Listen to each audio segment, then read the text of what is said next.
It really is. It really, really is.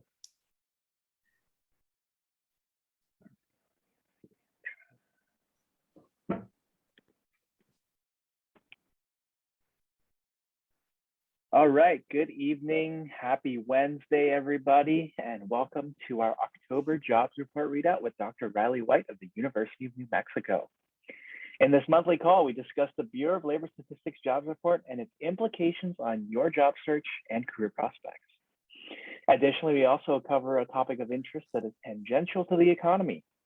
This month, it's the supply chain squeeze and the corresponding inflation concerns, which have been talked deeply in the news and are very, very front of mind for everybody, especially as their cost of living increases. Not only that, it's also impactful on your job search and your prospective Christmas shopping. So all of these things start to matter. With us today to discuss this is Dr. Reilly White, who is, among many things, an associate professor of finance and endowed Bank of America lecturer at the University of New Mexico. In addition to his teaching MBA students, Dr. White serves as the University Outreach Chair for the CFA Society of New Mexico, Chair of the Cassidy CFA Scholarship, and is an advisor to the $3.6 million student-run UNM Regents portfolio. Prior to his career in academia, Dr. White worked as an analyst for a large Boston-based bank where he learned a great deal about company analysis, funding, and maintaining ethical corporate leadership. Before I hand it off, we're going to go ahead and be recording this call. It's currently being recorded on our Facebook, so we're going to go ahead and translate this to YouTube later. Dr. White will be answering questions as he goes, so feel free to give your thoughts on the chat. And it really just hit me, Dr. White, that I want to actually kind of joke too, and I want to just say, we'd love to hear your 2 cents on the matter after inflation and taxes. So it's over to you. The good news is that leaves nothing. Anyway, thanks, Albert. I really appreciate that. Thank you for the incredibly kind introduction, and it's such an honor to be here. I love talking to Albert's List. I love talking to all of our outstanding Silicon Valley entrepreneurs, job searchers, and other people along for the fantastic career ride. And I want to give you nothing but encouragement, hope, and dreams. Unfortunately, we got an inflation report today, which is the highest we've seen since 1990, and so that's good. And I was too young at the time to record my own thoughts about the matter then. So what I'm going to do is I want to go through this, and to give a sense of this, I'll share my screen and I'll show you a little PowerPoint slide I put together. Albert is, and I apologize for the lighting constraints. Now it's mysteriously dark on account of this. I feel like we're gradually, I We're never have get to do another presentation on the economic implications of daylight savings time, because I know there is one. Let's keep it. Yes, I'm going to make a spiteful one for next month. It'll be good. There is, and there's a lot of research on this. It does very little, I think, regarding our own happiness and sense of well-being. And even if it goes in our favor, like an hour longer in the weekend, I'm still messed up, and it's still dark when I come home. So anyway, so thank you all for coming today. I'm so grateful that you made it here on Wednesday night. Big news to report, but also some interesting stuff. And as per Albert's point, I encourage you and to ask questions throughout the presentation. Nothing is within reason. If I can answer it, I will. If I don't know the answer, I don't know, but I'm happy to answer it in any way that you think you see fit. No such thing as a dumb question. I'm happy to help any way that I can. So let me get into this rock and roll thing. I'll go over a little bit of our October 2021 jobs report and inflation breakdown. It sounds like a dance. Oh, but if only it was. And it's a dance. And this is hitting a lot of consumers pretty hard, but we'll go into why that is and why this particular number in October was a little bit higher. Not only was it higher than we expected to hire, but then hindsight being 2020 and economic and financial forecasters being inaccurate, why we're wrong about it, where we think it'll go from here, yada, yada, yada, and we'll take it from there. Now, overall, you've seen it. You know how to do with this. This is the October 2021 jobs report. So first, the jobs report you heard last week before the inflation numbers. Let's start. They always say you should start with your bad news first instead of good news, but we're going to start with the good news. And the good news is we had good news. And so after a couple of very disappointing months in the jobs report, and really the last 2 months, we were tracking it against COVID. We were tracking it against different things. Jobs reports were incredibly disappointing. Now we added about 531,000 jobs in October. That is a good number of jobs. It's a strong number of jobs, and more importantly, it beat consensus estimates. Unemployment fell to 4.6%. We haven't been paying a lot of attention to unemployment because of the loss of our labor force, the people who dropped out. We'll talk a little bit more about that. But in essence, so the numbers overall were quite good. Job gains right here were basically across the board, which made this particular jobs report really interesting.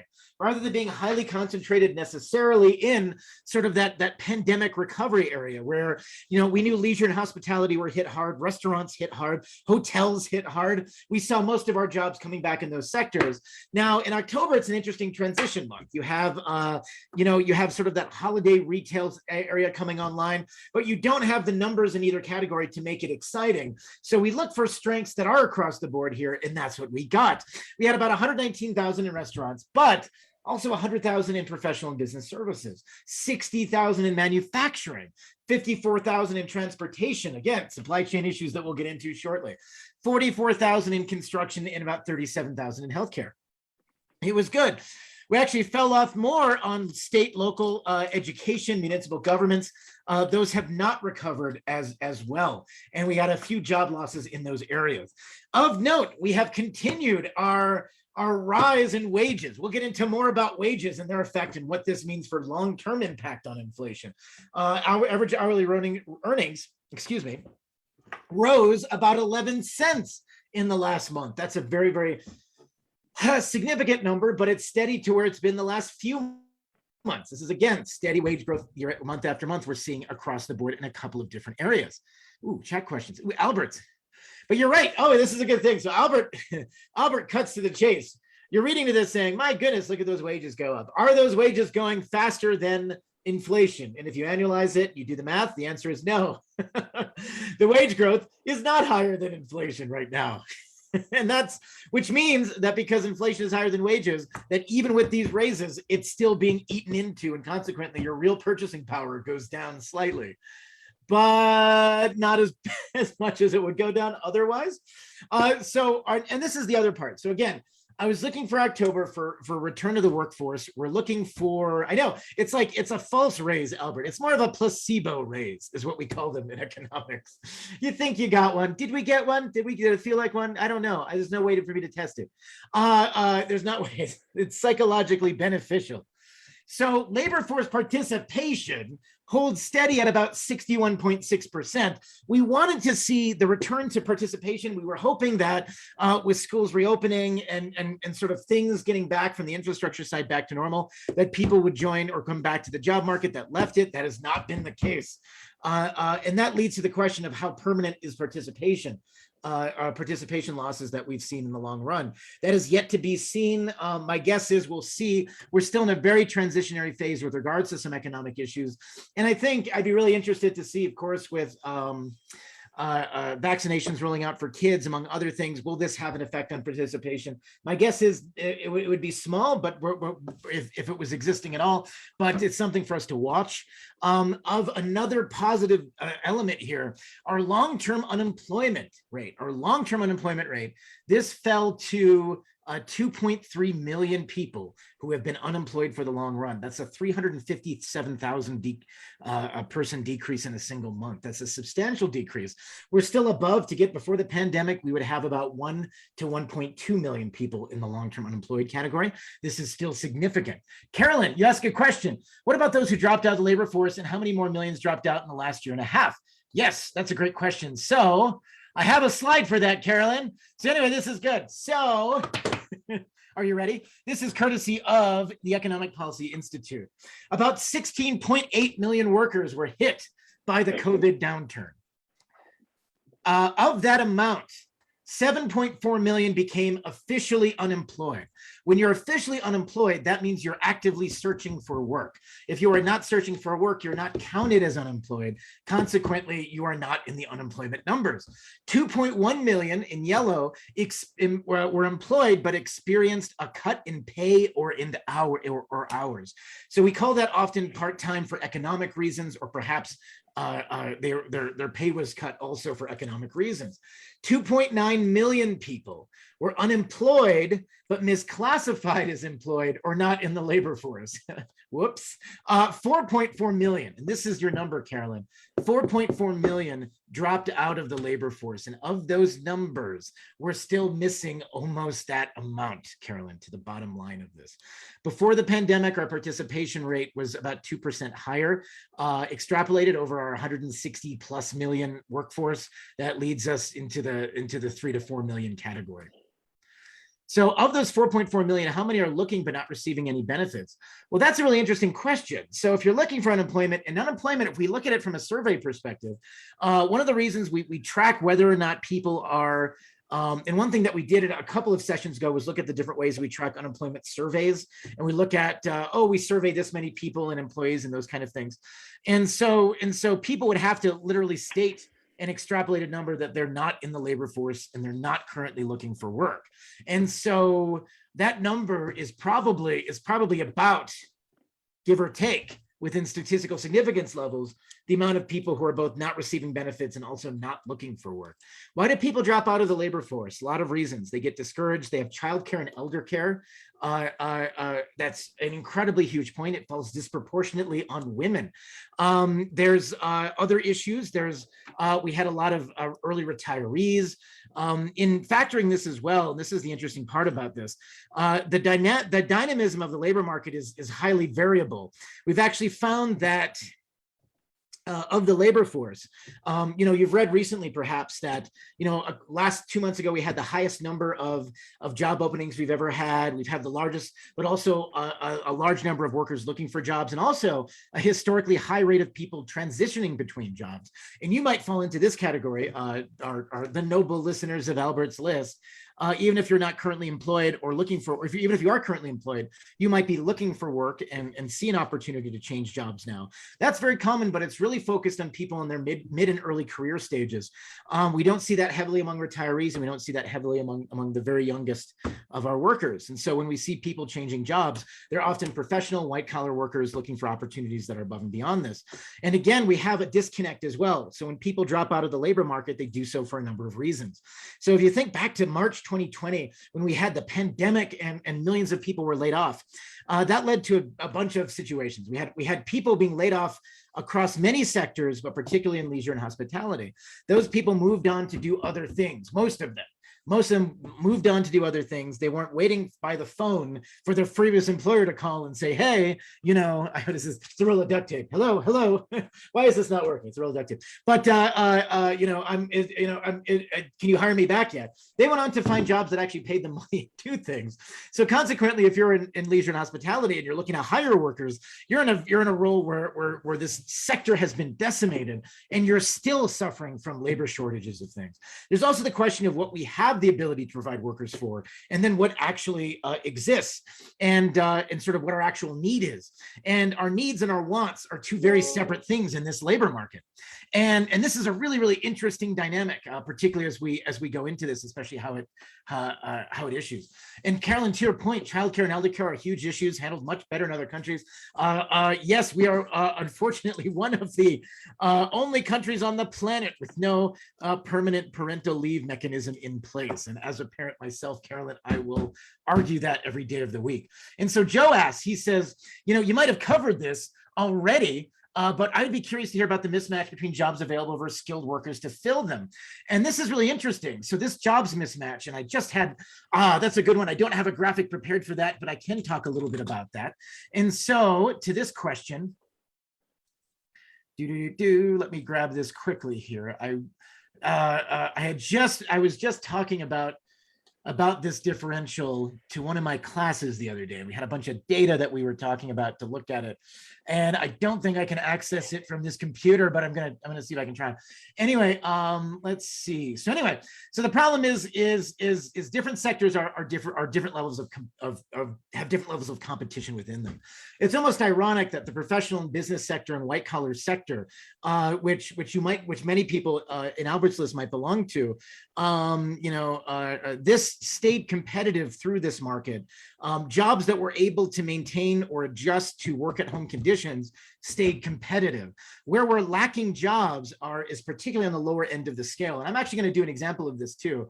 So leisure and hospitality, but also a sector that we have a mismatch between the amount of jobs available versus the amount of workforce that can fill it, is in the transportation sector. One issue that we've had is in fulfilling supply chain issues is you have to hire truckers, transportation, warehousing people, et cetera, et cetera. You remember a couple months ago, we had that crisis in the UK where there simply weren't enough truckers. Actually, not a couple months ago, leading up to now, where you had a big crisis in the UK and petrol. Gasoline was no longer available at a proportion of their stations, causing sort of long lines and issues because of shipping mechanisms. Shipping and transportation is a huge part and an often overlooked part of our economy. And it's almost like the workers that remain unseen unless something breaks. And transportation fulfills that as well. And I want you to take a look at this from the Federal Reserve economic data. These are average hours of production in non-supervisory employees for transportation and warehousing employees since 1972. And this is the hourly earnings across the board dropped precipitously in real time between 1972 and the 1990s. And they could get away with it when supply chains work. Enter 2021, we have a supply chain crisis. Wages have only come up marginally for these transportation workers relative to their long-term index. We need to hire a large number of these transportation workers. And here we have a lot of things. We have an industry that didn't invest enough in itself, wages that aren't high enough to command reliable long-term employees, and consequently, this sort of combination of things, and followed by what I call sort of sometimes when you get into the business situation, you can get into a forward mindset where you overinvest in future scenarios for the long-term future, automation, things like this, but underinvest in sort of the midterm solutions, which would be, for instance, the training and hiring of transportation workers during a crisis and offering them enough salaries. There's so much expectation built into the market of increased automation and performance in this sector that a lot of companies weren't willing to invest in workers until this time, and they didn't see the need to. And again, before the supply chain, incredibly competitive market, firms would vie for lowest rates on freight and other shipping charges. Nowadays, this has become much more complex, and we're lacking workers, infrastructure, and abilities. And that's across the board for service sector workers.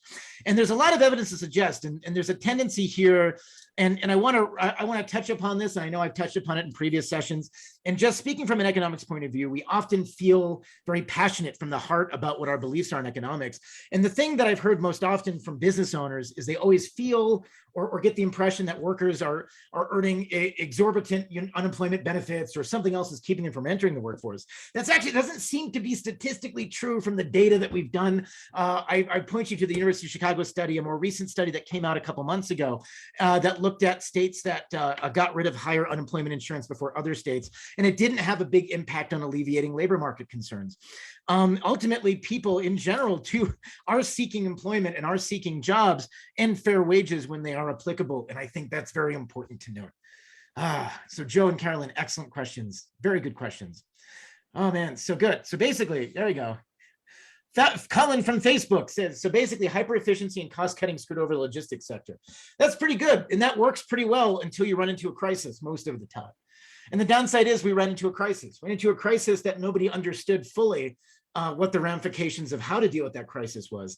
And even in retrospect, I'm not certain from a public policy point of view that we actually, I hope, if you were to think about more of a big picture, what are our lessons learned from the last year and a half? This is something that we'll fight about certainly academically for years, and the public for probably the rest of our lives. But I want to go down. These are great questions. Oh man, what a fantastic interactive audience today. I'm so grateful that you guys are here Wednesdays. It is the time. So let's seize the moment. Let's talk a little bit about the sector breakdown here about what happened. And borrowing a beautiful chart from the Economic Policy Institute as well. If we look at the employment change by industry since February 2020, leisure and hospitality still down over 1 million jobs from where we were back before the crisis. We knew this, they were hit the hardest, that will take the longest to reform, or longest to improve, I should say. To give you a sense of this, normally, and this is, we'll get into that strategic question also later on as well. When we think about the question of how we recover from a recession, we have not had precedents looking at such a rapid job loss followed by such a rapid injection of cash in our economic history. This is the biggest stimulus that followed the biggest job losses since at least the Great Depression. And I would argue the rate of those job losses exceeded the Great Depression when we achieved them last year. And so consequently, this takes normally years to fully wind up. Some sectors have performed better than others. We're almost back in information and retail services are only tracking about 120 to 140,000 fewer jobs now than back in February. But again, to our point on transportation, who hired the most recently and who's been asking for the most employees, and that's been the transportation and warehousing sector. There's 150,000 more people employed in this sector. But again, the physical numbers of employment differ from a lot of the other capital measures that we look at like labor efficiency. How long have the workers been there? What is their expertise level? You're training a lot of new workers to engage in supply chains in a very difficult environment that many of their supervisory employees are still grappling with. So it's a very challenging environment to even train workers in. Financial activities actually ended up, we're actually basically on par, courtesy of the gains this month. Utilities is a little behind, but again, we're still lacking heavily in government and education. And this will pan out this way. And I expect education particularly and healthcare have been particularly affected by the resource shift that we've seen. We've seen parents, change their allocation. They take kids home, take them out of school. Schools have to adjust to different policy things. Teachers get laid off. There are different ways of finding education. It becomes very challenging for municipal structures to absorb these sort of changes. So anyway, so that's what we have. And so this gives you a sense of this. And I also want to point out to the left here, if I focus on what we call delta period wage growth, delta coming from the Greek letter meaning change. So we're looking at the change from the 3-month period from August to October to the previous 3-month period from May to June. And this gives us a sense of the rate of change of these things. Let me blow this up for the people in the cheap seats. So if I blow this up really big here, so if I look at the growth of certain job sectors from May through July 2021 against August through October, May through July is in blue, August through October is in red. So I want to take a look at this. So transportation and warehousing, again, we added a lot of sectors in here and they built up a lot of it. They're doing all they can, but it's not enough, as we'll get into this. Leisure and hospitality has slowed down substantially. We're a little bit higher in our rate of growth for professional and business services this last couple months, as well as health and educational services. The growth is a little bit higher than we've seen before, but most of the time we see slowing growth across most sectors in the last 3 months compared to the previous 3 months. This is what we expect following a recession, but these numbers are still, it's a little bit too much of a drop off to make me comfortable or complacent with our level of recovery. The information sector of particular note, one good sign about this, losing jobs May through July, they're now adding employees. That we've seen that in our August through October numbers as well. So how about white collar Silicon Valley type roles? So Albert, to give you a sense of that, and we'll drill down to San Francisco and the Bay Area in a second too. But right now, to give you a sense of that, so information sector is coming back online. This 3-month period has exceeded the previous 3-month period, and I think that bodes well for those sorts of jobs. So that is a good sign in aggregate and a good sign for Silicon Valley. We know you were sitting through these presentations. If you've attended more than one of these, if you've unfortunately had to deal with my nonsensical ramblings for more than a single month, it becomes, first of all, I appreciate it. Second of all, I'm so sorry. Third, you'll find that one of my points of contention was just how slow the information sector was recovering relative to other sectors, and we've seen a little bit of an increase, but as you can see, it still trails everything else except mining and logging and the trailing 3 months. Mining and logging, so it's okay. So maybe, and I'm not doubting it. I know there's somebody on I know for those of you who are miners and loggers, on the Albert's List site. I mean, shout out to you guys as well for keep maintaining it. So Vikram says, does the HIT vary by size of the dominant companies in these sectors? Are giants generally recovering faster, or are there classes of startups or SMBs recovering faster? So Vikram, this is really interesting. And without describing specific instances using specific companies, but using data that we know beforehand. So we can actually track some of this in aggregate. So one thing that we observe, we can look at, okay, let's say, so very large companies, if you're a very large company who's been around for a long time, often, but not all the time, you can go public, you can have an IPO. And when you have an IPO, you allow your shares to be sold by the secondary market, and then millions of people weigh in on whether you're worth the money that you say you are. These often represent the biggest companies in the United States.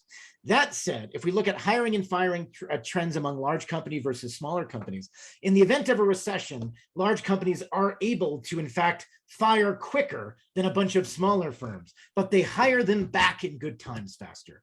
So think about this, and this is the interesting part. There's a little bit of volatility. I know it's kind of counterintuitive. Also, on the other side of that is the size of the infrastructure we had on our PPP loans, which were extended through this year and very present for the end of for the second half of 2020. In those PPP loans, individual businesses, particularly many small businesses, some larger businesses, took out loans to cover employment-related expenses. And if the expenses were used for a few related expenses that they discussed, they would not need to be paid back by the structure. And it's likely that that had the effect of preserving a lot of those jobs.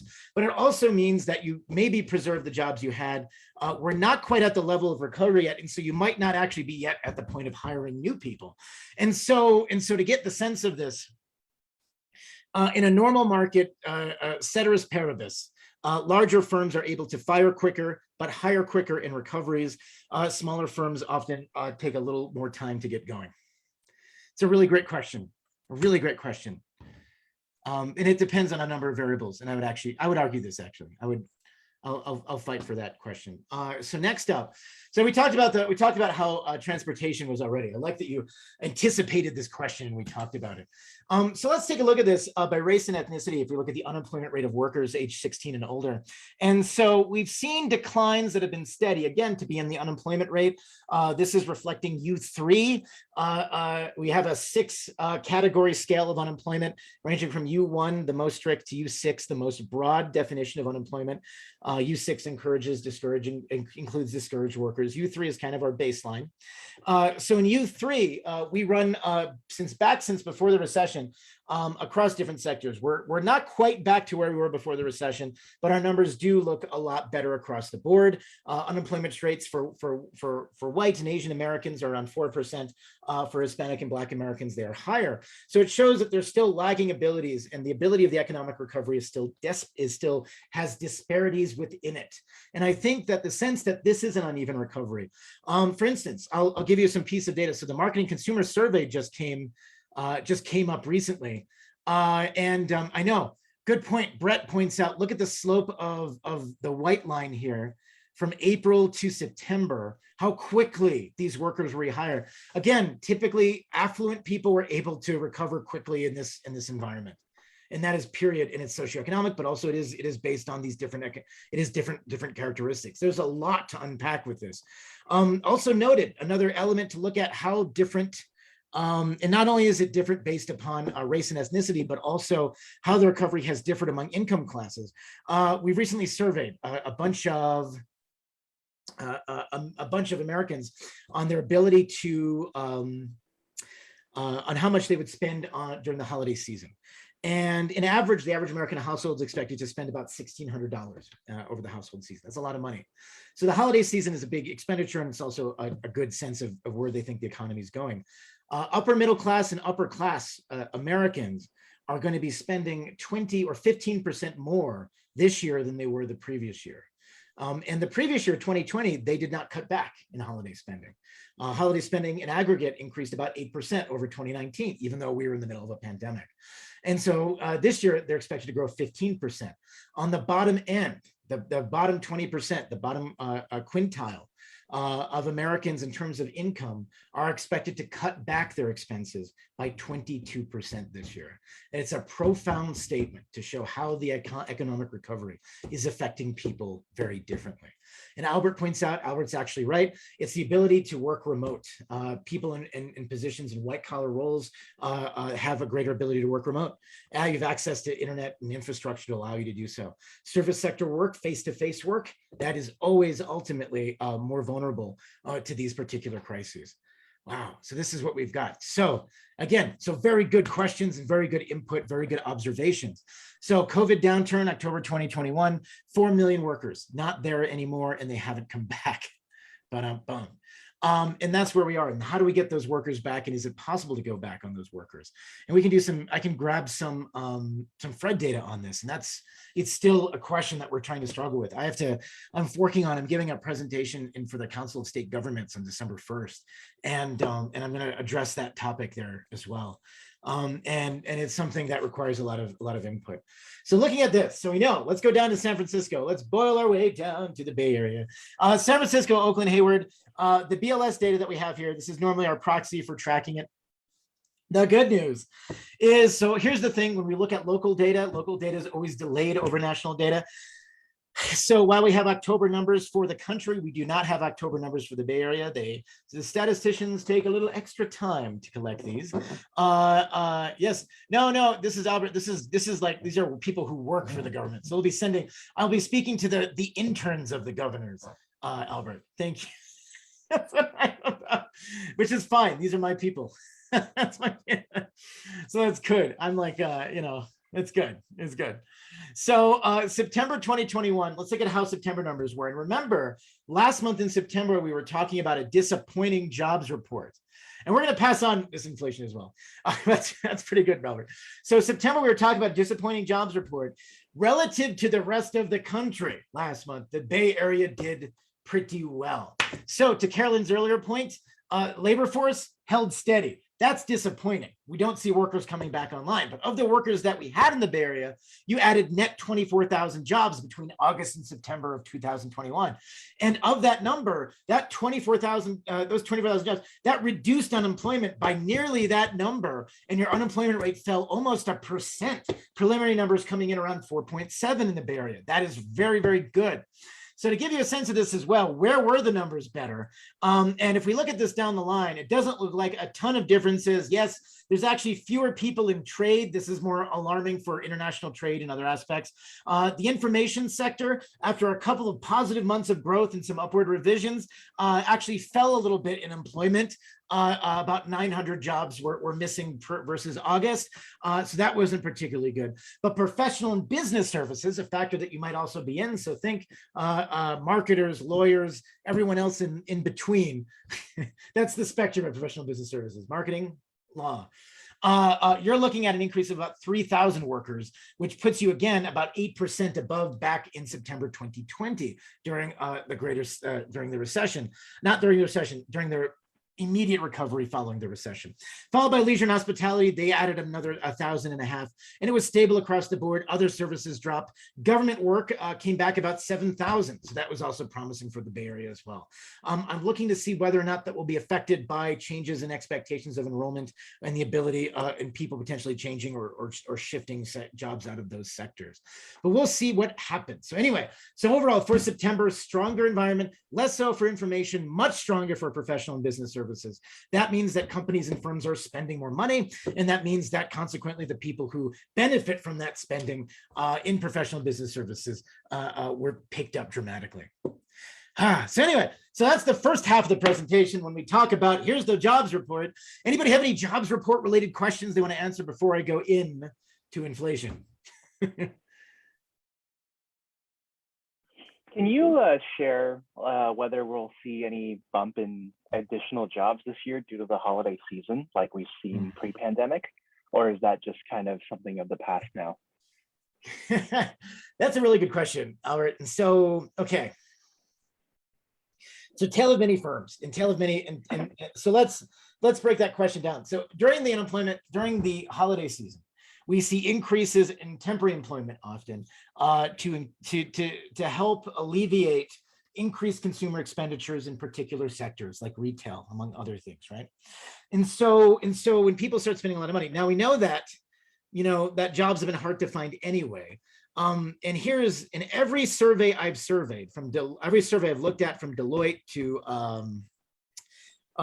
various marketing bureaus to various other things, are looking at holiday spending in aggregate, even though we said it was going to go down for the lowest quintile of the population, in aggregate being driven by very, very wealthy individuals. Elon Musk's 10% stock sale, for instance, being driven by very, very wealthy individuals, is expected to increase across the country between 6% at the lowest to 11% at the highest. That was the lowest and high amounts of those measures. That suggests that those employees, that those businesses that are offering holiday-related services, products, etc., shipping, are also going to increase. This is a really good question. So let me get back. So Carolyn, I'll get to yours in a second. So what we expect to see is, I think you'll see an increased demand for retail and labor related to shipping and other things. For instance, we note that a tale of two firms. We know that some shipping company, of which we have two large shipping companies, and I won't out them by name. One of them has historically has a union and a higher wage, and well, one of them has offers somewhat higher wages to their employees. They've been able to hire and account for this additional demand, and I suspect they'll be able to continue to do so. Another shipping company that is very well known has not been able to, and has been struggling to meet shipping demands. And so consequently, I expect that a lot of these firms, if they're willing to expand wages, pay, and other packages, will likely see an increase in employment in these areas. To Caroline's point, job increases in sectors across the Bay Area. So while there was a blip in September involving information, I'm very bullish on the information sector in the Bay Area. I'm very bullish on professional and business services in the Bay Area. I'm actually less bullish on government, which had a lot of concern on it, and that isn't based on any typified thing. Following, because it's such a populous area, we've had some struggles. One issue is that when we look at employment dynamics in response to inflationary regimes, inflation can be both good and bad for municipal governments. The good news is it means that inflation usually comes with it higher tax revenue, higher GRT revenue, which bolsters bottom lines. The bad news is that usually you have to increase salaries, but salaries are sticky. Most people will not increase salaries voluntarily without changing jobs or abiding by union agreements, all those other things. And most workers still are not unionized. And so consequently, if you look at these things, we look at government expenditures and these things, I'm less confident that government needs will be able to suffice in the next few months. I expect a continued slow and steady increase in leisure and hospitality as we get through the winter. And I think one disappointing sector, trade, transportation, utilities, because the Bay Area is so export facing, among what makes it very unique among US economies and local economies, is just how much international traffic the Bay Area does. This sector becomes very interesting, and it's heavily influenced by trade policy. I'm not seeing a lot of movement from the government on changing the trade initiatives or the restrictive trade policies or that were instituted by the last administration and continued in the current administration. And so consequently, my trade policy is a little, my trade outlook is a little muted for the city. In Silicon Valley. What is the margin of error in these government reports during election years? Charles on Facebook. So Charles, that's a good question. So the question is, like any good student or any good human being, you should be critical about any information that you're given. And that's why I try to produce as much data as I can. Data typically is so there's an old story about this, and data where its flaws lie is that most, at least most economists and finance folk who deal with the sort of the uncertain and often unprofitable subject of prophecy, often they can absolutely be influenced by politics. They can be influenced by administrations and influenced by where they work and act. But what's going to drive them more And there's a lot of data on this, that there's a lot of herding. So one way to look at how economists and forecasters make their opinions is to look at other economists and forecasters or look at better economists and forecasters. Herding becomes a much more pertinent issue, even more than politics, involving how people look at things. So when there was certainty, like I would say 3 months ago, we still had certainty that inflation would be temporary and that the market would grow steadily, and that COVID, it seemed that we've hit the light at the end of the tunnel. And now you're seeing dispersion. And where you have dispersion, you'll have volatility in projections. And where you have volatility in projections, you'll have a series of different outcomes. And that's a really good question. So let's see. Oh, Vikram, unrelated to local data, but there are currently cities which are emerging hubs as remote long-term employment. Yes and no, but the hard part is it's hard to. So right now our data is very preliminary on this, Vikram. If we look at data, it's often firm-based. It's firm to firm.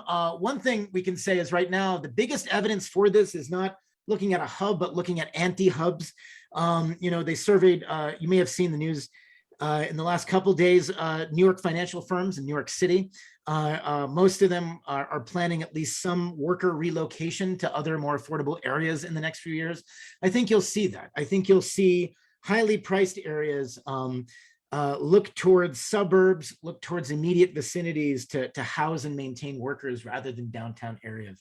And how this will pan out for many cities across the West, I don't know fully. So Albert says, if we use pre-1980 numbers, today's inflation report looks worse. You're right. We look at U6 unemployment report, it shows a much higher unemployment rate too. And actually that's also true.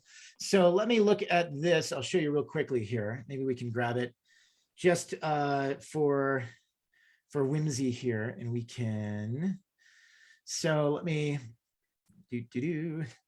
Let me do a little print screen here, and I'll grab at least one of these reports.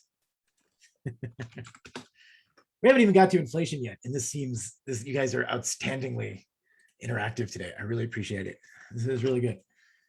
I really appreciate this. You guys are like, I wish, my MBAs don't even have, you guys are, I'm going to give you all MBAs. I'll print them out and I'm just going to mail them to you. Let's see about this. So not seasonally adjusted, prestigious non-accredited university, Reilly White State, part of a lesser known Cal State system. U3, so U3 is our normal unemployment rate that we often quote. It's a percent of our total labor force. U6 includes people that are marginally attached to labor force plus employed part-time for economic reasons. So in October 2021, our number was about 8.3%. And to Albert's point, while it is lower than last time, proportionately, we're still down 0.2%. Not a lot, and it is much, much higher if we encourage discouraged and marginally attached workers. And that's really, really important. So Carolyn asked, general question, how much are employment statistics revised in subsequent months, years, and by how much and in which direction? And can you speak to influences on the accuracy of these statistics? So yes. So when we look at unemployment data, and this is part of sort of what I would call a bizarre and necessary vice with regards to our relationship with data. So policymakers understand that data is important. Yes, okay. Sometimes they use it, sometimes they don't. There is an immediate need for 100% accurate data right now, all the time. But the problem is when we release this data, it's not that the data itself often, and when you look at statistical analysis, it's not the data itself is bad. For instance, a lot of our economic data reports or BLS data or other data or jobs report data from the Bureau of Labor Statistics, or as well as FTE or one of our other sources for data. If we look at jobs report or other jobs data, this is conducted through survey. It's conducted through looking at businesses and examining this and looking at other data sources. And there's the literal question of, did you hire or fire people? There's blowing that up to reach national levels. And then there's the adjustments that are made to account for additional data, information, and resources that have become available at a later date. And what that does is typically it can upwardly or negatively revise estimates. So Carolyn, to give you a sense of this, over the last 2 months, our results were upwardly revised over their previous estimate.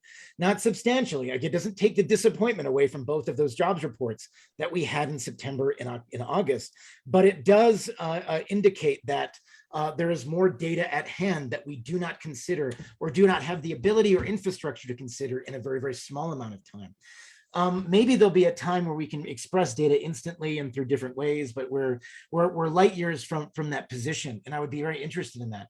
Policymakers encourage us to make decisions on incomplete data. And so interpretation of this data becomes very keen. And so as to your point, and what I want to applaud, Caroline, about your question, is that you're asking, you're saying quite rightly, if you're putting yourself in the position of a policymaker, how am I going to evaluate a situation or circumstance using incomplete data? But the problem is you have to. And most people say, well, some data is better than no data, but to make it better, you should ask the right questions. What is the trajectory? What are the underlying causes for the data to look like this? Do we anticipate that it will be revised one way or another? Like this report with its positive jobs report, immediately I go back and look at the previous months and I say, oh, those are upward revisions as well. We were missing aspects that were not covered in this jobs report. From Albert, from Colin on Facebook, there seems to be a skills gap between employers and eligible employees. Is this because most of the sudden retirement are mostly experienced industry veterans? That's certainly a case. Or are employees not seeing eye to eye on job postings? Both of those are true. Both. So the short answer is both, all yes, and also no. And to answer Colin's question on this, the problem is we're seeing, and this is the interesting part. So we have skills in labor force. Skills take time to adjust. Recessions have the interesting effect of forcing innovation in the labor force very, very quickly, because firms have to adjust to certain things. If firms were reticent about raising wages, then you have a recession and you can find no workers afterwards, you raise wages. If you think you're automating instead, or you think in the long run you might automate, you'll start looking into automation earlier, maybe converting over sooner rather than later. It accelerates changes that are already present in the workforce. Before the pandemic, we still struggled to find reliable employment in the service sector. It was heavily exacerbated by the pandemic.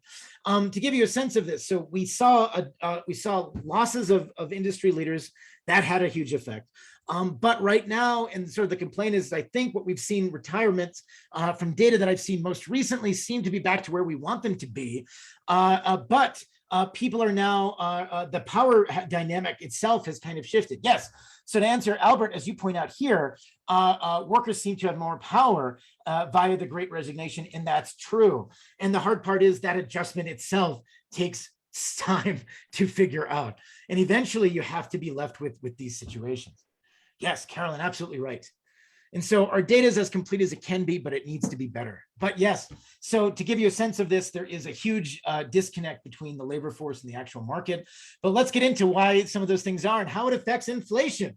Let's take a look at this. So let's talk about the inflation numbers. The Consumer Price Index, a basket of representative goods for an average person to go out and buy, went up about 0.9% in a single month in October.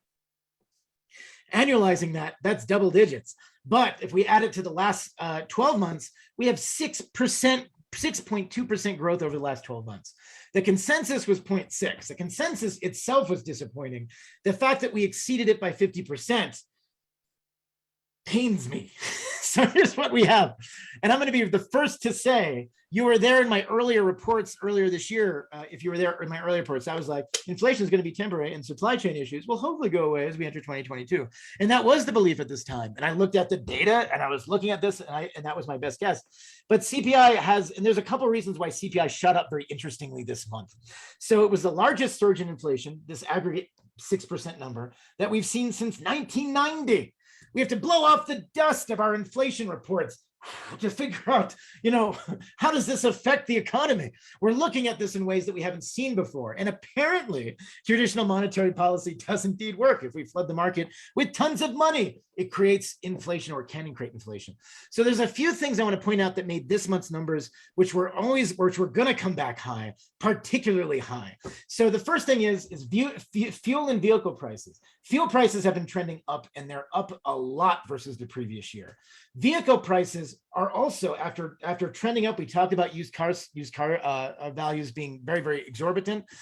Those came back down a little bit. They've since continued the march upward.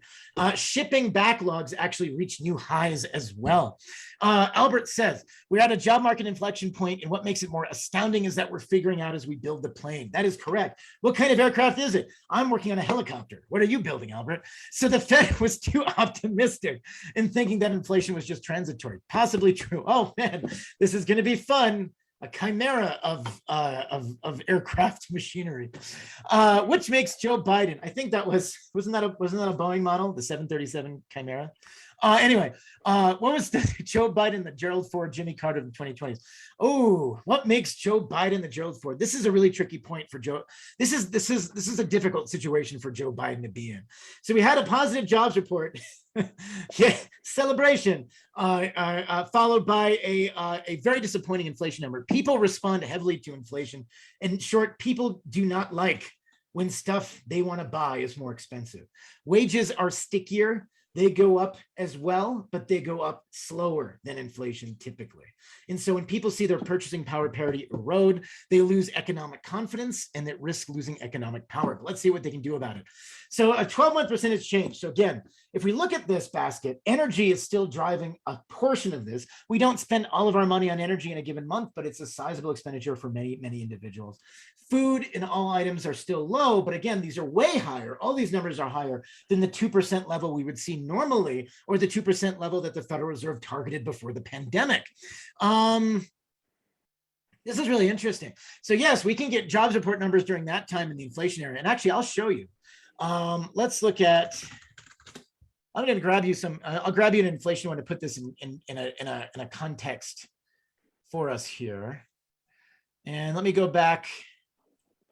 I'll just grab as much data as I can here. I'll go back. There we go. So this is, I'll include my annual data excluding this year for inflation. Let me just, I'm going to just copy and paste this chart for you guys. Let me put this here. I'm going to just paste it over. Nope, that's not important. There we go. Here's what we got. So here's inflation from, you can get this from the Federal Reserve economic data. Here's what inflation looked like up till 2020. Again, 6%, we're up here now. Hello, we're up here. We're up in the 5%. We're right about there, right where we were back in 1990, which was the last time we saw inflation. Before then, regularly, when you reach this, when we talk about stagflation, we're talking about 12% plus values that we saw back in 1980, which was significant. And there were other macroeconomic factors at play. In the early 1970s, we were under the gold standard called the Bretton Woods system, where the US dollar was the only currency convertible to gold worldwide. Nixon suspended that because we didn't have enough gold to cover. We had only 22% of the gold required to cover all the dollars that were in circulation. So the dollar, this led to a period of profound economic adjustment as we entered a free-floating economic phase in the 70s and 80s. And it's not directly comparable to today. Today is very special for a few very specific reasons. So hidden systematic factors. Yes, I'll get into that in a second. So crypto's the new gold.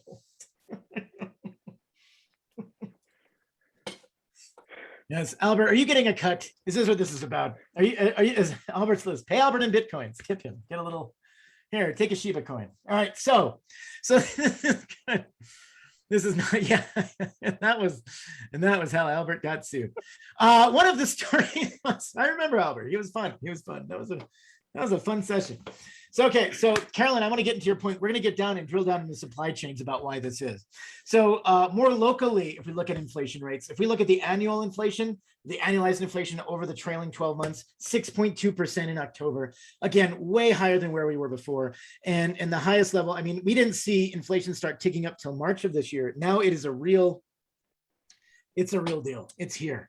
And where is it coming from? Where is it going? Like the neighbor you didn't invite over who showed up for tea anyway. When we think about increased consumer inflation, here's where it is. And I like this chart from the Washington Post because it was very visual to show you how much different sectors contributed to our individual inflation as part of our bucket. And so in January, inflation, which was very low, it was basically energy. Inflation, which is much higher in October, energy. Food and shelter became significant factors, more significant than they used to be prior to the pandemic. Food and shelter, housing prices have accelerated, have gone up substantially in the last year. We know this, except Notably, if you're in the city of San Francisco, if you're in the burbs, if you're around or in other parts of the Bay Area or from Berkeley down to San Jose, your prices still went up. So basically anywhere but the city center of San Francisco, anyone but Albert's house. But used vehicles actually shot up substantially through April through June. And in April through June, and that's since declined. But again, we saw another increase in October. So we saw energy and used vehicles conspiring with existing factors at play to help boost the October numbers higher. And this is very, very important. Remember when gas prices fell to 99 cents? I remember gas was free. We were having gasoline fights in my driveway, Zoolander style. And let's get down a little bit and let's talk about this. And first, the higher level point, what about shipping? What about supply chains? How is this affecting it? And the short answer is it is majorly affecting it, and here's why. And I'll actually talk about in the next 4 slides, not only how it was previously localized, but how it's spreading to different sectors and affecting sectors in different ways than we thought before. So if we look at, say, and you know this already, you've seen this observation. If we want to figure out the container ships that are waiting for a berth at the port of LA, we're looking at a very steady rate, again, compounded by labor issues, compounded by supply issues, compounded literally by the ability to unload certain ships and get them shipped to other places. I know people can't. I like the sub talk about gas prices in the chat is very important. 99 cents. Anyone, that's almost worth driving out, getting like a tanker truck and driving out to driving out from, just I don't know, take I-80 out to the Midwest or somewhere, I-70 probably, and just grab it and then ship it back to the Bay Area. But 63 ships in October, the highest level was 73. We've seen this continue. This is one port. They associated this with the Washington Post approach, and this is many cases with coronavirus, other things. It's a little bit deeper than that. And so I went and found some better data. So first, using data from HIS's Market Purchasing Managers Index, PMI surveys. So we looked at, and what they do is they survey purchasers. They look at, and I'll zoom in both of these charts so you guys can see it a little bit better. Whoops, maybe that's too much, and I got to move this to the front. Hold on, let's just move this way. We'll just get these out of the way. Let's make it a little bit bigger. I'll keep this real. In this case, so we're looking at this in a global composite PMI prices and manufacturing PMI delivery times. If we go back to the start of the survey in 1998, the amount of delivery times, the green line, the amount of time it takes to deliver manufactured goods for purchasing managers are at the highest level that we've seen in the last generation, period, driven by supply constraints and coronavirus. That results in higher input prices. So shipping costs of input, greater time, more time delays, more extensions, more input costs, additional costs that are passed on to the consumer. You might be saying, well, does it really result in prices changed? And I'm going to argue, yes, absolutely. And here's why. If we look at the JP Morgan composite PMI, input costs on the left axis, they went up a lot in 0809, and prices charged on the right axis. They shot down at the beginning of the recession and then went up drastically in the last few months. And this is being passed on to consumers. Oh, Albert, speaking of oil inflation, Dr. White, how much of the 50% rise in fuel is due to Biden taking us back to relying on OPEC, and how much is due to inflation? Ooh, so this is a really good question. So one of the data sources I like to check up on this is a good proxy for, so typically in the market, we have an interesting oil market. This is a tentative thing. So one of the things that has really defined the United States in oil production within the last 10 years has been our ability to use technologies like fracking to drastically reduce the cost per barrel of oil extraction in many regions of the country. Now, again, we think about this in the context, there's other questions about climate change and fossil fuels, but the fact is, and I'll show you this actually, so I'll show you 2 important charts about this. And the first is, if you go to a website by Baker Hughes, they actually provide rig counts for the United States at any given day. And let me grab this. And that's basically how many operational operational oil rigs are operational right now. When prices are very high, there is a incentive for oil companies to drill more oil. When prices are very low, there is little incentive for them to do so, and they bring stuff back offline. Last year in 2020, we had a pandemic that caused a drastic supply shock in the price of oil. We suddenly had more oil than we needed to have, or than our demand was. Demand went down, supply was up, prices dropped precipitously, and a lot of the oil market went offline to adjust for this. Since that time, prices have gone up considerably, but oil counts are still not where we are where they were prior to the pandemic. And let me see if I can grab this here, and maybe I can just look at. I'm going to simplify this data into something fun. I want to look at, and this is coming from, as a professor at the University of New Mexico. New Mexico is the third biggest oil producer in a given year. Not near where I live, but in other places. And to give you a sense of this, we had over 100 oil rigs operating prior to the pandemic, about 117 in March of 2020. We're still about 86, so it still hasn't come back online. Texas, they had over 400 rigs before the pandemic, now about 250. And so it is likely, and again, this is not, I want to extrapolate. I'm not advocating for or against fracking as well. I'm looking, I'm an economist, so I'm looking at how it affects price. So I want to add that little change there. So when we think about prices for oil and prices for these things, they are driven by supply and demand. And it is true that for one reason or another, oil companies, either because of additional restrictions on their ability to frack, have not been investing as much into fracking as they had prior to the recession. And what that means, and to your point, keeping this apolitical, we have a $5 million Regents fund. We've divested from a lot of oil and gas. We're just talking about supply and demand here. So when more oil is supplied and there's less oil that oil companies are supplying, consequently, prices have been able to maintain a very high level. There's also difficulty in transportation, which is making it difficult to get oil to where it needs to go. And the combination of those factors is keeping prices high in a short run on those things. And I'm not advocating per se. There is one of the things we have in economics per se, we have sort of the idea of Pigovian taxation. Pigovian taxation is basically carbon taxes, incredibly unpopular with the public, No one, especially, in New Mexico, they drive about twice as many miles. Boston. Great to see you on this year. What was that? What? Hello? I just had some video accidentally play. It's okay, good. That's good. The highlights. Sorry, Albert. Sorry to put you on the spot. That's good. Like my student, Albert, turn off your phone. I'm kidding. What is this? -2. No, to your point though, is that to your point, Carolyn, and to your point, Albert, and that's what it comes down to, is that it's not necessarily an evil thing, but fuel prices and carbon taxation, it hasn't been polling very well, and people are often very pro climate remediation until it affects their wallets. And that's the downside.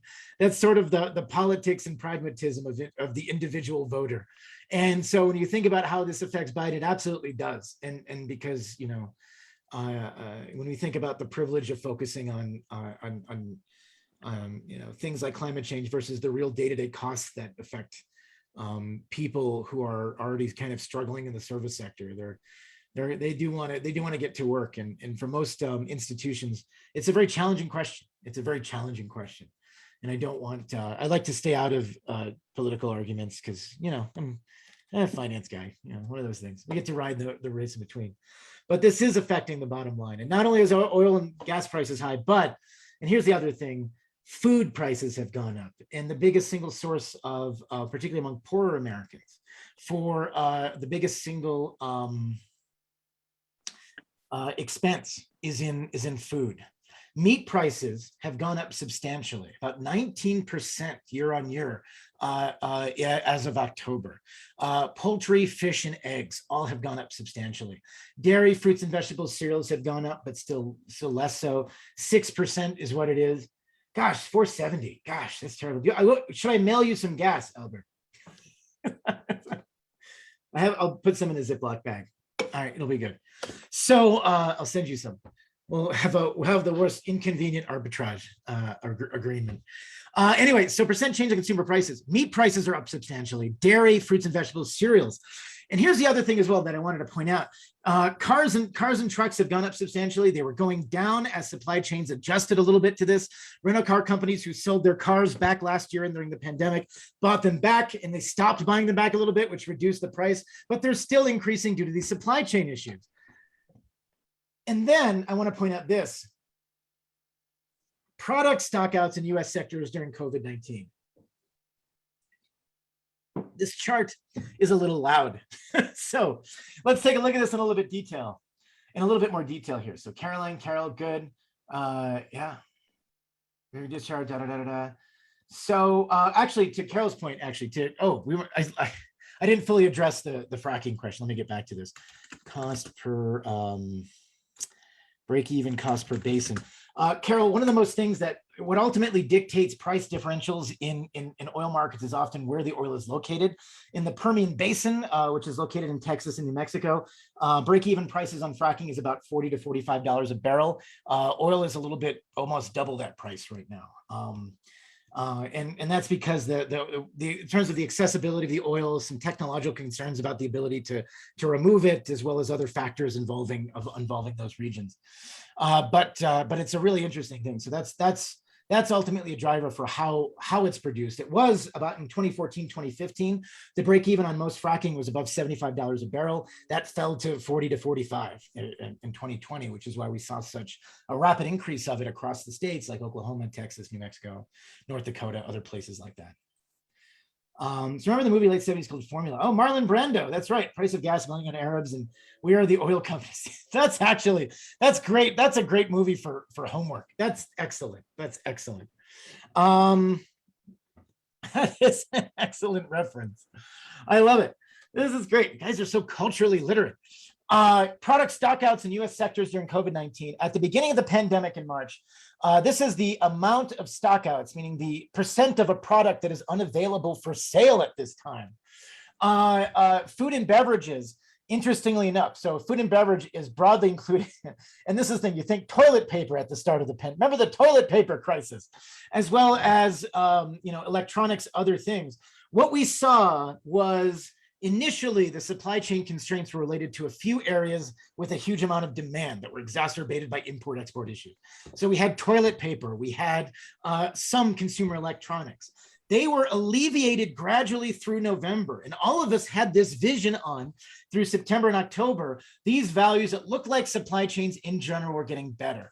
There were occasional crises. We saw lumber prices drive up, making things like furniture and household prices outrageous. Building costs started shooting up, but this was highly irregular. But then what's happened is things that have gone up and stayed high, electronics, and important electronics, we mean silicon chips, we mean things that go into everything, have remained high, and stockouts are huge. And what this has done is it also has kept food and beverages elevated. And we've actually continued to increase stockouts in food and beverages across the supply chain, exacerbated by a lack of transportation workers and other factors. So all of these supply chain constraints are now affecting one another, and now it's affecting different sectors in different ways. Health goods have come back down to normal. Masks are, for instance, readily available. Other goods, generally speaking, are a mixed bag, but they've come back down. Furnishings and households are readily available as well. But in aggregate, the stuff that makes stuff work and our increased reliance on electronics in things that we don't even think of historically having electronics, things like cars, trucks, machinery, equipment, things to help increase production in accordance to meet these standards have been sidelined because of unavailability, supply chain constraints, and the firms that manufacture them can prioritize some customers over others. And so the same challenge of you getting, and still the same reason, it's still you can't get a PlayStation 5, you can't buy an affordable used car, and simultaneously what affects the bottom line for a lot of people, gas is still very expensive. So nominal wages growth, and this is the interesting thing, so let's talk about this. If inflation is temporary, and this is the hard part. First, how long is temporary? I think we've gone to a point now where it's gone from being temporary, like it's a few months, to it's lasting greater than a year. Now, what happens now becomes interesting. To sustain long-term inflation, it's not just supply chains that have to be at work. To sustain long-term inflation, you need wage growth. Paying most people more money can sustain inflation. If you pay a lot of people more money, you can raise the prices of goods and people will buy them. If wages don't increase, people won't buy your expensive goods and they'll find cheaper or different substitute goods. So wages are going up. Now, they're not at a level that's catastrophic. And I would actually argue for most people that any wage growth increases are always beneficial. But in this case, these are higher than what we've seen since prior to the 2008 financial crisis. We touched upon this level kind of in 06, 07, almost there in 06, 07, but these are the highest wage growth levels that we've seen basically since as well in this generation. And what that means is that the input, the hurricane is now here, where we can start considering potentially long-term inflation. Now, the Fed is going to be interesting here. What is the Fed going to do and how will it behave? And so the Fed, of course, has by effectively flooding the market with cash, it's and keeping rates really, really low and buying back things like mortgage-backed securities and bonds. It's encouraged people to invest in things that generate higher returns. So for many people, it's speculating in the stock market or cryptocurrencies. For many other people, it's investing in different products, services, real estate. All of these things are driven by really, really easy monetary policy and very, very low rates. Now, the Fed before the recession targeted two things. It targeted full employment and rates of about, and unemployment rates around 2%. Inflation rates around 2%. We've since exceeded the 2% level of inflation substantially. And the Fed has just moved to start cutting back their non-traditional quantitative easing measures. And the question is will they be forced to raise rates in the short run? Inflation, what happens is when the Federal Reserve raises rates, and the Federal Reserve has control, again, over one rate, which is the overnight lending to large banks called the discount rate. And when this rate goes up, it has the effect of often in a delayed way, increasing rates across the system in a lot of different ways. And what this does is it helps restrict monetary supply. It makes it more expensive to borrow money, which in then turn makes it more expensive to pay people more money, and then reduces the monetary supply and helps control inflation. Now, on the other hand, so what do economists think about this? What's going to happen? And my favorite part was reading these takes. So one of the things about this, so we have two schools of thought right now going around my academic colleagues. In one school, we say 6.2% inflation is bad, but things could have been worse without fiscal stimulus. Some people argue, some economists argue that we should have had a smaller, better calibrated stimulus, and that would have helped reduce these supply chain effects and reduce the effects of economic losses that we've seen in the short run. Another point of view is, would have been more precise. It would have extended our recovery period, but we could have avoided supply shocks. Another economics point of view is that we shouldn't be thinking about that. We should be thinking about this in the sense of it being the most rapid recovery that we've seen in sort of our history of recessions. So what do you think makes the most sense for you in your perspective? And this is ultimately the question. When we think about how supply chains are designed, when we think about how they work, any economic change takes time. And on paper, flooding the market with tons of money does create incentives to bring back the economy, but those incentives all come with associated costs, period. We do not have a system. Our systems take years to adjust. It takes years to adjust systems. I think that's the naivete of our era, is that we did absolutely the most that we could across a number of sectors, and we learned a lot about handling economic circumstances like this. But I think overall, the system underestimated the effect on supply chains and their ability to encounter or deal with these differences. Almost nobody thought transportation and warehousing labor shortage and service sector labor shortage was on the market for 2021 and 2019 specifically. So it's a very, very interesting question. We don't really have wage growth. We have systematic supply chain design issues. What are these, and what are we thinking about underlying supply chain design issues? And I don't want to step on the toes of my scholars who are actually active in the supply chain area, which is a brilliant and wonderfully non-financial, non-economic based topic. It's taught in business school, supply chains, and I should call upon this. But supply chains are very challenging things. And here you're looking at localized impacts where there's nothing ipso facto wrong. So Supply chains deal with trade policy, deal with the availability of resources and workers in different areas and wages. And if any one of those pieces are missing, they can often break down very quickly. I think there's a tendency to argue, oh, Colin, no, wages are going up, but purchasing power is still going down because inflation's beating it. So okay, that's your takeaway today. But when you think about process and design for supply chains, you're looking at a system where we have a vastly interconnected global system that itself suffers from some vulnerabilities. In general, as opposed to a purely domestic system, there's a tendency to say, is it better if we just made everything in the US? Well, the problem is we don't have labor to make everything in the US unless we vastly overhauled our immigration policy and made it much more liberal in terms of bringing in workers who could be qualified in doing things. And that depends on voter as well as other things. So you need an adequate labor force to do the types of jobs that we need in our supply chain at the wages that we'd like to require them. And that's not part of a systematic or redesign that seems even feasible for the United States. And so right now our global system is based off of production, often in external or developing countries, in a vast importation and ship-based network of importing goods, transporting them across the United States by truck and by rail to where they need to go into different hubs, hub and spoke systems, and then sending them back into individual systems, individual stores where consumers can buy them. And you need people across all those levels. In the United States, and just speaking United States, we have labor issues across every part of that supply chain metric leading to the final sale at the consumer element, whether it's online or elsewhere. And the question is that, and these labor shortages have been exacerbated by a more restrictive immigration policy. They've been exacerbated by a lack of changing demographics in our system.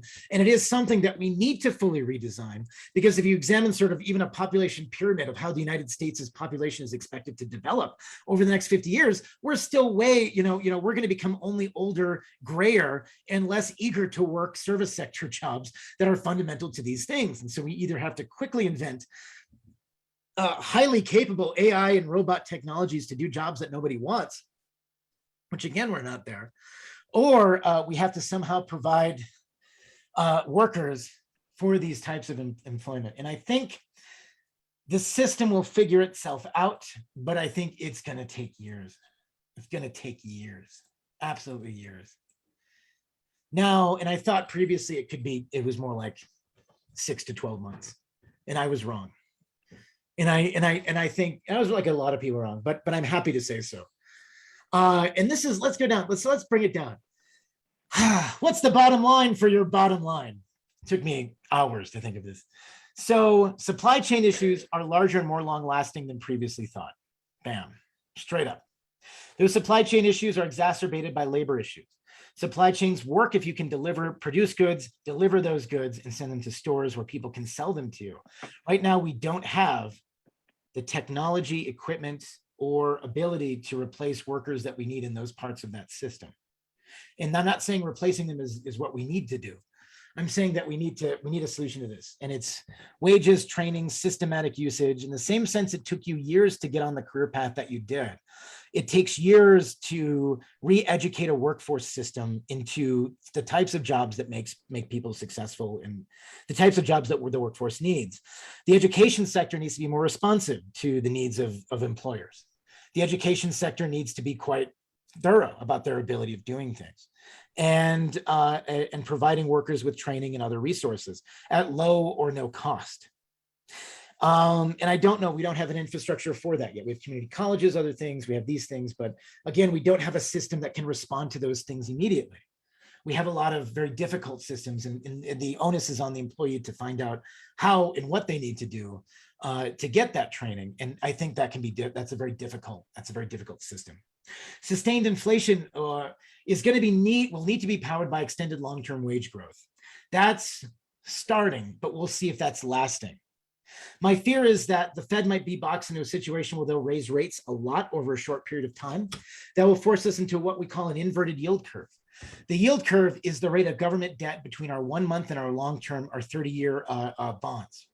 When it's flat, the last 7 times it has been flat like this, it has predicted a recession. So even in 2019, before we knew there was going to be a pandemic, the yield curve predicted that there would be a recession the following year, and indeed there was. Right now, it's upwardly sloping. That means the economy is expecting economic growth. If the Fed raises rates, what's it going to do? That 1 month rate will come up. If it raises rates 0.5%, it'll come up here, 1%, 1.5%. The long-term rates would also have to come up, but they often remain, they're much slower to move. And so we might flatten the yield curve, which would potentially lead us to another recession. Inflation, if it is transitory, will likely be more long-lasting until the Fed embarks upon a more restrictive economic policy, monetary policy, which in turn can create the ingredients we need for a secondary follow-up recession. So the Fed has to tread very carefully in this space.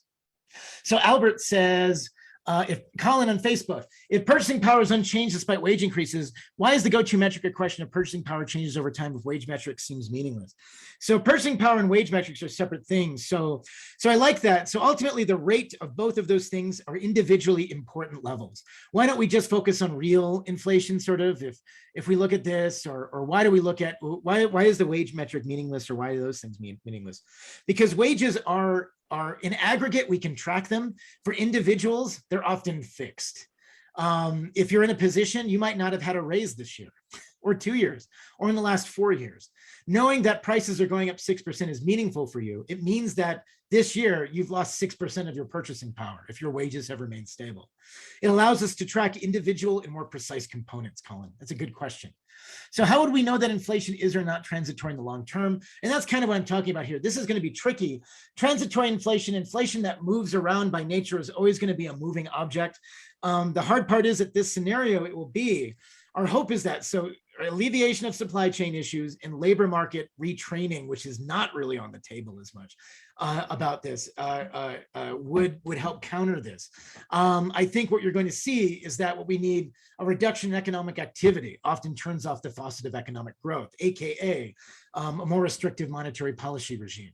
And so it is still a fragile recovery.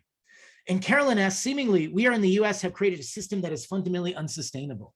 Expect we'll have more disruptions moving forward. I agree.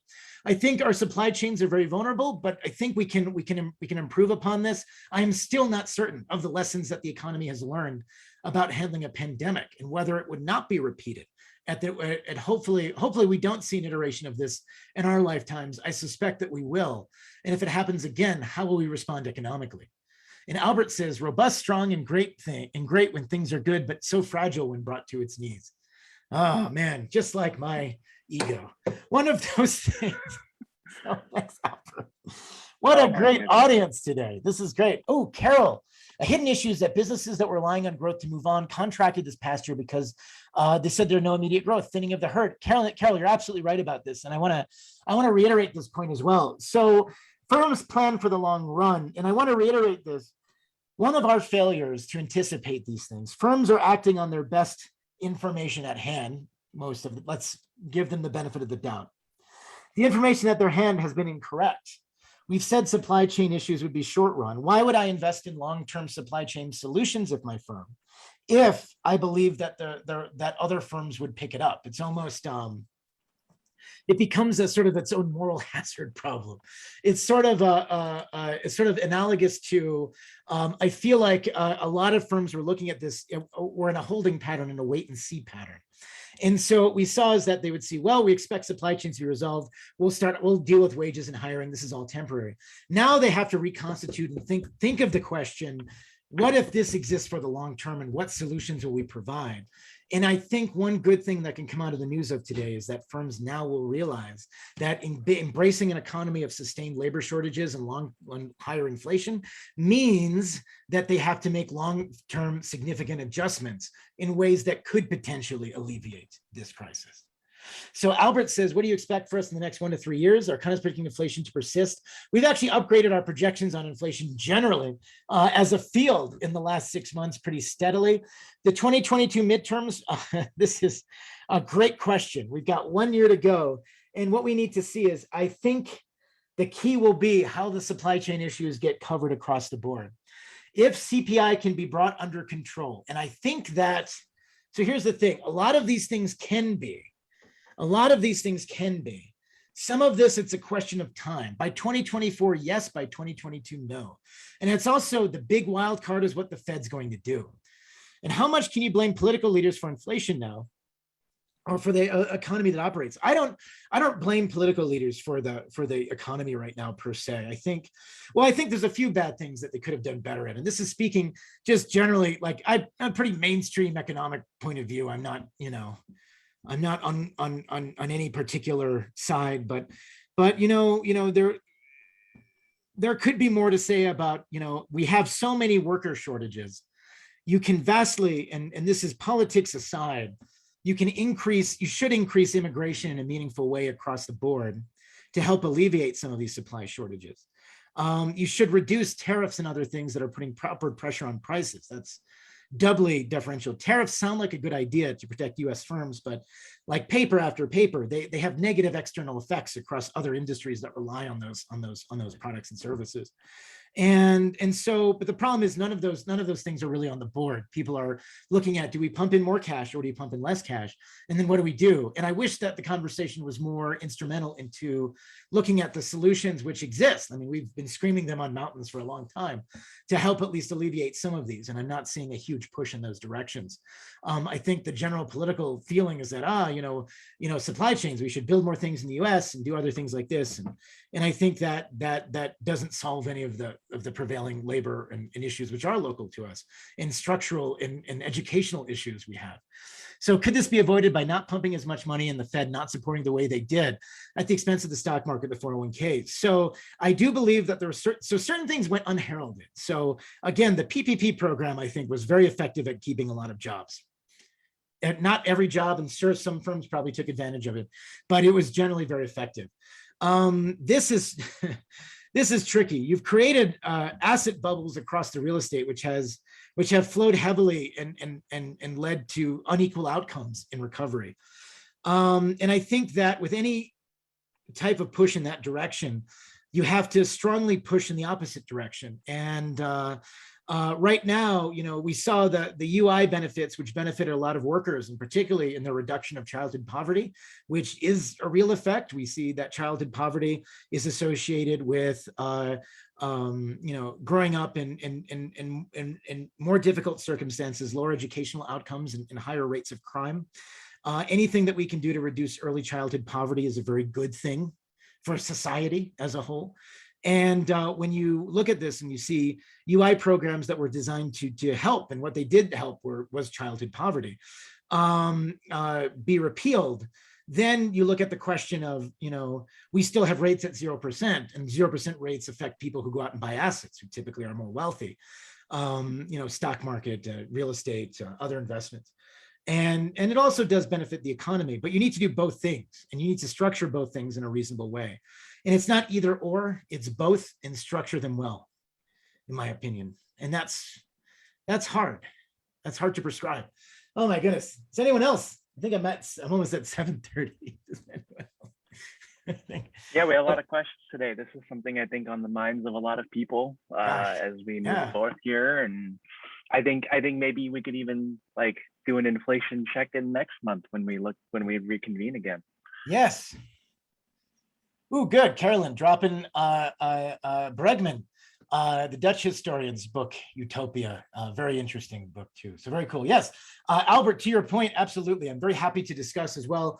And send Albert your suggestions if you want me to cover a particular topic in more detail. I'm very eager to do so. So Albert, let me know precisely what would be interesting to talk about, and we can do so. I think maybe we recap, what happened this year in economics, and how to strategize for next year. So Gosh, absolutely right. And so this is going to be interesting. So we can actually make something more prescriptive. This is fun, but we're working on it. We're gonna so we can actually look at and do a deep dive into any category you want to look at. I really loved all these questions. Loved every single question and input you all had. So thank you guys so much. Thank you, Carol. With all this information, though, what is sort of your recommendation for professionals moving into the next couple of months, whether it's rebalancing your 401k, and obviously it's not financial advice, but should people who maybe fear that their salaries are being eaten by inflation, if they even if they don't want to leave their current companies, maybe it's time to take part in the Great Resignation. No, that's true. That is true. So we have studied in labor force dynamics. We have looked at the effect of wages and outcomes of people who switch jobs versus maintaining their current jobs. And the research does show that switching jobs is how you get higher wages in the long run. So I would actually look at your Great Resignation. So in this literature, so there's two arching questions. So the first is, yes, switching jobs in general is a way to boost your wage more rapidly in the long run than not. And I say this as a tenured faculty member who's trapped in a position, but it's very economical. Hey, you get a pension, right? Which I do get a pension. I do get a pension. I do get a golden handcuffs is what it's good, and it's one of those things. But Carolyn, thank you so much. I'm so glad you're here. Brett, thank you so much. On this topic too, to ask how people should interact. Read everything that you can, and I mean this. And here's the thing. Here's what you can do better than most people. And I'm saying for everybody in this audience, as well as anyone in Albert's list, if you're a younger worker, an older worker, your ability to discern good information from bad information differentiates you, period. And just read different takes, read different outputs, read, explore alternative viewpoints, read and do the occasional. You don't have to do this. Do what I call like the casual researcher. Go to Google Scholar and just read and find a topic you like and just read the abstracts. It's interesting. You don't have to look into the papers. You don't have to study methodologies. Learn what people are studying and how they're studying it. And the more you input on these things, because this is real time, right? I can't pick up a book that talks about a pandemic yet that's in an effective way. You're writing this book now. We're writing this together about what's happening in the future. So anything you look at that can create that's timely, important, and reflects new information is good. And then double check that information back onto where you believed. Double check your own assumptions sort of weeks ago, right? So it's sort of that calculation of what is wisdom. It's like what the Greek sort of tragedian Aeschylus said, that wisdom is wisdom, knowledge, wisdom falls drop by drop, is a pain that falls drop by drop upon the heart, in our sleep, and even against our will, wisdom comes to us, even in our despair. And that's a paraphrasing, but note that you have to continue to read this, be wrong, correct yourself, and move forward. And I love it. So that's good. So good work, everybody. Oh, good. Carolyn's got some good reading suggestions too. Very good. Wow, amazing. I love it. Cool. Good job, everyone. Thank you. Everybody gets an A. Everybody gets an A. Well, are there any other questions? Are there any other concerns? I think this one was especially, I think, this one was especially timely because of what's been going on, and I think that it's going to continue with what's happening. I think probably maybe we can revisit supply chain next month, but if we want to just keep it there, I'll think of a topic. Maybe we'll recap 2021 and sort of look at the trends looking forward to 2022, and then in January we'll recap what actually happened during the holiday season. So yeah, no, it's good. It's good. And so I want to thank everyone again here for joining us on a Wednesday night. We may just do this on Wednesday nights going forward with a higher attendance. It's great. And so we hope that you're armed with the information to tackle any of your economic and inflationary challenges and job challenges in your job search. We also have other events coming up, as I like to say. These are in the comments here. And so if you'd like to join us, click on those and we'll see you at those events. But in the meantime, thank you again for being here and spending time in this event tonight. Best wishes in your career journey and economics journey. And thank you for making Albert's List a part of your career. Good night, everybody. And we will chat with you next month.